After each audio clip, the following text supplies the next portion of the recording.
24 घंटे पहले अमेरिका ने ईरान को चेतावनी दी और बीती रात इजरायली फोर्सेस ने ईरान के अलग अलग शहरों पर हमला भी कर दिया। आईडीएफ के हमलों में ईरान का तेल भंडार पूरी तरह से राख हो रहा है। इस हमले के साथ ही ईरान का आसमान आग की लपटों और काले धुएं के गुबार से सन गया है।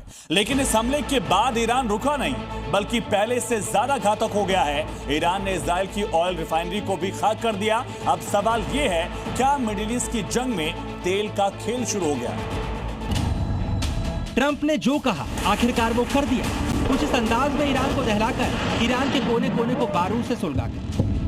भीषण आगजनी और बारूदी गुबार की ये तस्वीरें ईरान के अलग अलग शहरों की हैं, जहां बीती रात इजरायली सेना ने ईरान के ब्लैक गोल्ड यानी ऑयल डिपो को निशाना बनाया। मीडिया रिपोर्ट्स में दावा किया गया है कि इजराइल ने ईरान के 3 तेल डिपो को निशाना बनाया। इजरायली हमले में ईरान के 30 फ्यूल टैंक तबाह हुए।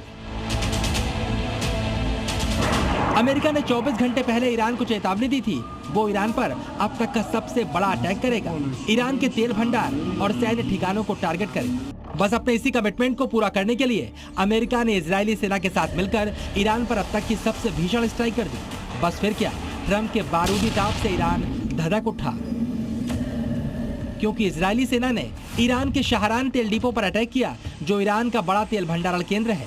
कुहक तेल डिपो पर बमबारी की, जो ईरान की ऊर्जा सप्लाई का सबसे बड़ा ढांचा है। वहीं ईरान के कारस तेल डिपो को दहलाया, जो ऑयल रिफाइनरी से जुड़ा बड़ा इंफ्रास्ट्रक्चर है। इन हमलों के बाद इजराइल ने दावा किया, ईरानी सेना इन तेल भंडारों का इस्तेमाल मिसाइल लॉन्चर्स और टैंकों को चलाने के लिए कर रही थी। लिहाजा ईरान की सैन्य ताकत को कमजोर करने के लिए आईडीएफ ने स्ट्राइक की और अब भी ईरान के हमले जारी रहे तो फिर इजराइल इससे भी ज्यादा विध्वंसक हमले करेगा। बीती रात ईरान में जो हमले हुए वो कितने भयावह थे, इसका अंदाजा आप इस बात से लगा सकते हैं कि जैसे ही ईरान की राजधानी तेहरान के ऑयल डिपो में धमाका हुआ, पहले तो पूरे इलाके में तेल की बारिश हुई और फिर तेल का रिसाव शहर की नालियों तक पहुंच गया, जिससे सड़कों के किनारे आग की लपटें दिखाई देने लगी।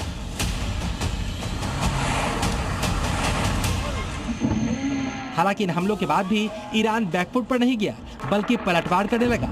बीती रात ही ईरान ने मिडिल ईस्ट के 5 देशों पर मिसाइल और ड्रोन से धावा बोल दिया, जिनमें इजराइल के अलावा कुवैत, सऊदी अरब, बहरीन और यूएई शामिल है।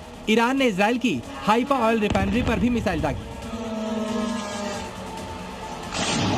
इतना ही नहीं, आईआरजीसी के कमांडर ने ऐलान कर दिया कि भले ही अमेरिका इजराइल कुछ भी कर ले, ईरानी सेना पीछे नहीं हटेगी। हर हाल में अमेरिका इजराइल से इंतकाम लिया जाएगा और ये लड़ाई अब लंबी चलेगी। ना ईरान झुकने को तैयार है और न ही हमला रोकने को। वहीं ट्रंप नेतन्याहू भी जंग पर अड़े हैं, मगर जिस तरह मिडिल ईस्ट की जंग में अब ऑयल डिपो को निशाना बनाया जा रहा है, उससे साफ हो चुका है यूएस, इजराइल और ईरान के बीच एटम बम को लेकर शुरू हुई जंग अब तेल के बारूदी खेल पर आ चुकी है।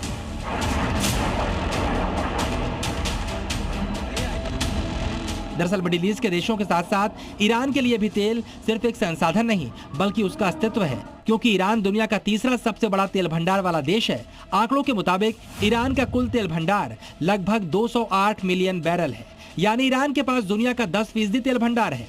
ईरान रोजाना करीब 30 लाख बैरल से ज्यादा का तेल उत्पादन करता है और ईरान के कुल तेल निर्यात का 90% हिस्सा चीन को जाता है।